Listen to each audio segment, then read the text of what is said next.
একটা এমপি মারা গেছে কিনা এখন শিওর না, কিন্তু স্বরাষ্ট্রমন্ত্রী এখানে বসে বলে দিয়েছে সবাই বাংলাদেশিরা মারছে। আপনার উপর যদি কেউ খুশি হয় তাহলে তারা আপনাকে উপহার দিবে, যদি দুঃখিত হয় তাহলে আপনাকে উপহার দিবে না। মাসুদ কামাল, রাজনৈতিক বিশ্লেষক অনেকেই মনে করছেন যে নিষেধাজ্ঞাকে হাতিয়ার বানাচ্ছে পশ্চিমারা, আসলেই কি তাই? শুনেন ভাই, আপনার উপর যদি কেউ খুশি হয় তাহলে তারা আপনাকে উপহার দিবে, যদি দুঃখিত হয় তাহলে আপনাকে উপহার দিবে না, অথবা অন্য কিছু দিবে, প্রহার করবে অথবা কিছুটা করবে। এখন সে কি দিয়ে প্রহার করবে, কি দিয়ে উপহার দিবে, এটা তো তার ব্যাপার। তার যা হাতিয়ার আছে সে সেটাই করবে। এখন পশ্চিমাদের হাতের এটা আপনারা তারা যদি আমাদেরকে নিষেধাজ্ঞা তো দেয় না, ইয়ের উপর, আজিজের উপরে অন্য একটা তারপরে একটা বিধিনিষেধ আরোপ করছে, এবং উনি কখনো আমেরিকায় যেতে পারবেন না তাও বলা হয় না, বলছে জেনারেলি উনি যেতে পারবেন না, যেতে পারতেও পারেন অসাধারণ কোনো ঘটনা যেতেও পারেন, সেটা এক বিষয়। ওদের কিছু অবজারভেশন আছে আমাদের উপর, সেই অবজারভেশনগুলো দেখার পর তারা তাদের মনে করেছে এই লোকটা আমার জন্য খুব একটা আরামদায়ক না। যে আরামদায়ক না তাকে আপনি কি চাইবেন আপনার অপছন্দের লোকে যে আপনার কাছে যেয়ে বসুক?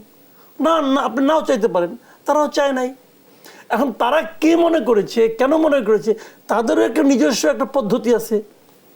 এখন সরকার, আমার কাছে সবচেয়ে ফানি লাগছে জানেন, সবচেয়ে ফানি লাগছে যে যখন দেখি যে অর্থমন্ত্রী এবং আমাদের যোগাযোগ মন্ত্রী মানে সেতুমন্ত্রী ওনারা বলছেন এটা তার ব্যক্তিগত ব্যাপার, আমরা দায়িত্ব নেব না, আমরা তাকে প্রোটেকশন দেব না, এগুলো বলছেন। স্বরাষ্ট্রমন্ত্রী আবার বলেছেন যে যুক্তরাষ্ট্রের রুটিন ওয়ার্ক। না, অর্থমন্ত্রী বলছেন কে? পররাষ্ট্রমন্ত্রী? স্বরাষ্ট্রমন্ত্রী বলেছেন। আচ্ছা, স্বরাষ্ট্রমন্ত্রী বলছি, স্বরাষ্ট্রমন্ত্রীর কথা আমি আপাতত আমি ধরছি না, ওটা অন্য কারণে ধরছি না। স্বরাষ্ট্রমন্ত্রী তো দেখেন ভাই, আমি একটা কথা বলি, একটা এমপি মারা গেছে কিনা এখন শিওর না, কিন্তু স্বরাষ্ট্রমন্ত্রী এখানে বসে বলে দিয়েছে সবাই বাংলাদেশিরা মারছে। উনি যদি কথা বলেন, যদি স্বরাষ্ট্রমন্ত্রী বলেন যে এই খুনের সঙ্গে সবাই বাংলাদেশি জড়িত, তাহলে তো ইন্ডিয়ানরা কেউ জড়িত থাকলেও সেটা বাড়বে না একদম। কারণ এই মামলাটা তো দীর্ঘসূত হচ্ছে, বোঝাই যাচ্ছে। সো এটা তদন্ত ছাড়া বলা মানে ঠিক হচ্ছে। উনি ওনার ইয়ে থেকে বলেছেন, কারণ যে কজন আসামির নাম এসছে বা তারা সবাই বাংলাদেশি, সেই দৃষ্টিভঙ্গি বলেছেন। এমন তারও যোগ হইতে পারে। আর বাট আমি যেটা বলছি আপনাকে শুনেন, এটা হলো কি, ওরা আপনি মানে ওরা আমাদেরকে যেভাবে ভাবে সেটারই প্রকাশ ঘটে ওদের আইন কানুনের মাধ্যমে। ফানি লাগছে কেন বলি, যখন নাকি ওই আল জাজিরার ওই ডকুমেন্টে এটা বেরোলো, তখন কিন্তু দায় দায়িত্ব সবাই নিছে। তখন তো সরকার দায় দায়িত্ব নিছে, বলছে এই ডকুমেন্টে ঠিক না। যখন বলে এই ডকুমেন্টে ঠিক না, তখন ওই ডকুমেন্টে যে যত অভিযোগ আছে সবই ঠিক না। তো তখন দায়িত্ব নিছেন আপনি, এখন নেন না কে?